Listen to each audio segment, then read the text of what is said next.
mallakar gida, kana so ka mallaki gida naka na kanka.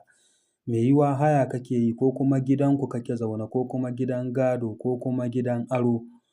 Kana so ka mallaki gida naka na kankin kanka. A ce yau ka shiga gidanka, ka ja ƙofa ka rufe, babu wanda zai ce kawo kuɗin haya, ba wanda zai ce ina buƙatar gidan nan ka tashi, ba wanda zai ce ka fita za a raba gado. Ya zama gidanka ne naka na kanka. Ka fito daga gidanka ka waiga baya ka kalli gidanka ne naka na kanka, da gidanka ne da matanka da 'ya'yanka ko da matarka da 'ya'yanka a ciki.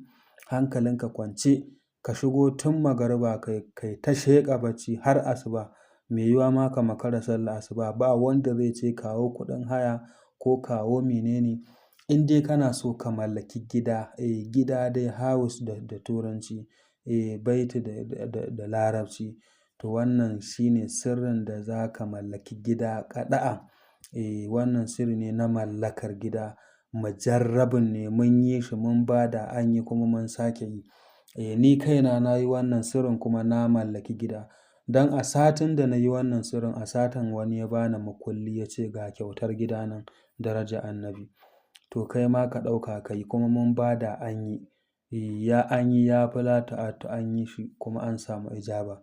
To kai ma ka daure ka aikata wannan sirrin. Assalamu alaikum warahmatullahi ta'ala barakatuhu al'ummar faɗin duniya. Barkanmu da sake haɗuwa da ku a cikin wannan gida mai albarka na Gobe da Nisa TV.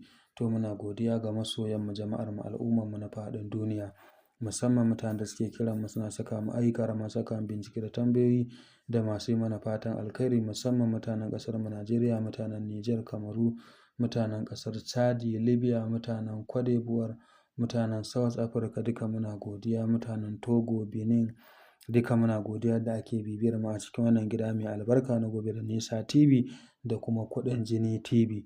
Sai ku yi mana subscribing, ku yi mana liking, ku yi mana sharing ga masoya su ma su gani su amfana.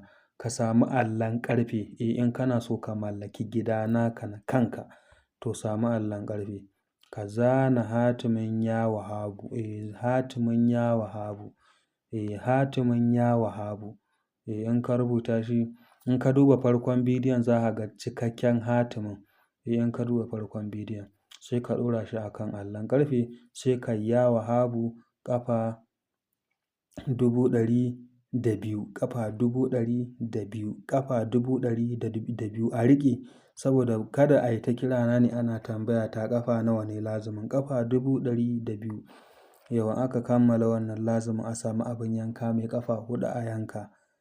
Ƙafa 4 a yanka, gabas da yamma, kudu da arewa kenan, ƙafa 4.